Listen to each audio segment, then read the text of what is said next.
स्वागत है आपका अपने चैनल चीज़ों स्टूडियो में।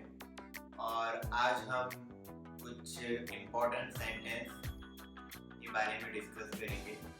डे टू डे कन्वर्सेशन में जो इम्पोर्टेंट सेंटेंस जो हम बोलते हैं, हम हिंदी में तो वो कैसे बोलना है वो तो हम जानते हैं, लेकिन इंग्लिश में हम कुछ चीज़ों को कैसे बोलते हैं हमको नहीं पता है। अब ऐसे सेंटेंस को हम आज डिस्कस करेंगे रावल सर के साथ, और वो आपको बताएंगे कि अगर इस चीज़ ये आपको बोलना है तो इंग्लिश में इसका ये मतलब होगा और इसको हम इस तरीके से बोलेंगे। तो सर हम स्टार्ट करते हैं आज का अपना ये ट्यूटोरियल। और सर आप दर्शक मित्रों को बताएं इम्पोर्टेंट सेंटेंस जो कि हम डेली कन्वर्सेशन में यूज करते हैं सर।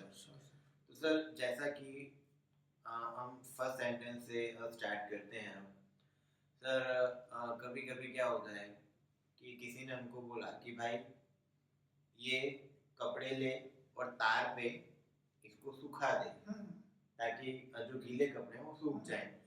तो सर अब हमारे दर्शक को अगर इसको बोलना है इंग्लिश में तो सर वो कैसे बोलेंगे इस सेंटेंस? तो इसके लिए अपने इतना ही बोलने का, hang out the wash on the line. Hang out the wash on the line. Hang out the wash on the line. Sir अक्सर हमारी मम्मी कहीं पे बाहर जाती है तो हमको बोल के जाती है कि भाई दूध आ जाए तो उसको गर्म कर लेना वरना फट जाएगा, मतलब दूध फट जाएगा सर। तो ऐसा कभी कभी हमारे मम्मी बहन ऐसा कुछ इंस्ट्रक्शन देती हैं। तो सर इसको हम इंग्लिश में कैसे बोलेंगे इस सेंटेंस को? हाँ, तो इसके लिए देखिए भाई क्या है कि warm up the milk, warm up the milk or it will get sour. We can use this perfect English sentence, right sir? Yes sir. Warm up the milk or it will get sour. अब ये बताइए, कभी कभी एक और instruction भी मिलती है दूध गर्म करने के साथ कि दूध का ध्यान रखना, दूध कहीं उबर ना जाए। मतलब वो गर्म होता है सर, उबलता है तो उबलते टाइम उबलते से मतलब दूध कभी कभी तपेली में से भगोनी में से बाहर भी आ जाता है। हाँ। ठीक है सर, डूल जाता है। हाँ, तो इसके लिए अपने निखिल भाई क्या बोलेंगे कि wash the milk, wash the milk, don't let it boil over. Wash the milk, don't let it boil over. ये चलेगा। ठीक है सर। सर अब क्या होता है कि हमारी मम्मी कभी कभी आटा होता है, आटा को छानती हैं छलनी से हमारी मम्मी आटा को छानती है सर। हाँ सर। तो सर उसको हम कैसे बोलेंगे, इस सेंटेंस को हम कैसे बोलेंगे कि भाई मेरी मम्मी अभी आटा छान रही है? हाँ, तो इसको मतलब आपने बहुत अच्छा सवाल पूछा। तो इसको अपने ऐसा बोल सकते हो, आप अपनी मम्मी को बोल सकते हैं कि have you shifted the floor?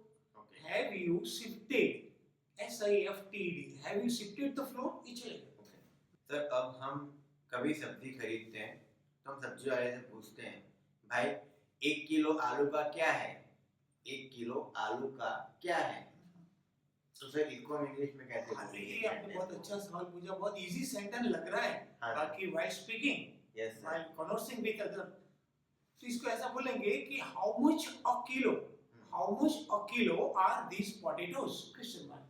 Is it clear? Okay sir. अब मुझे ऐसा बोलना हो कि मेरी माँ बहुत कम पढ़ी है। हाँ, तो इसके लिए my mom has a little learning, ये मीनिंग कन्वे हो जाएगा। My mom has a little learning, this will do. Okay right sir.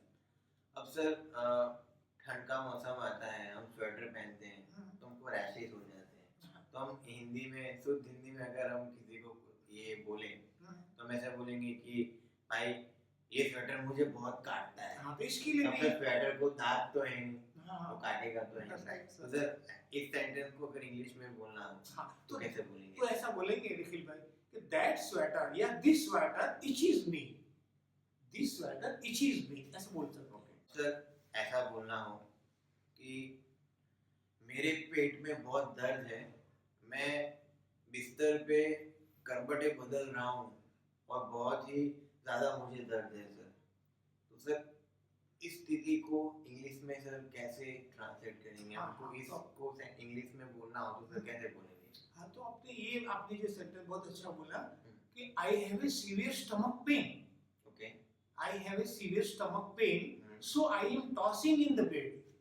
Sir अक्सर क्या होता है कि हम डेली यूज करते हैं सर ये सेंटेंस कि भी बाथरूम की जो नल है, बाथरूम का जो नल है वो कौन बार बार चालू छोड़ के आ जाता है? हाँ, तो इसके लिए भी बोलेंगे कि अपने ऐसा बोल सकते हैं रेगिल भाई कि who leaves the bathroom tap on और who keeps the bathroom tap on, चलेगा।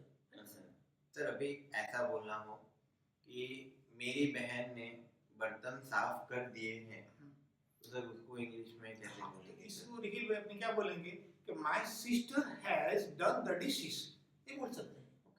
तो हमने आपको आज 10 सेंटेंसेस के बारे में जानकारी दी जो कि आप डेली अपनी लाइफ में यूज करते होंगे।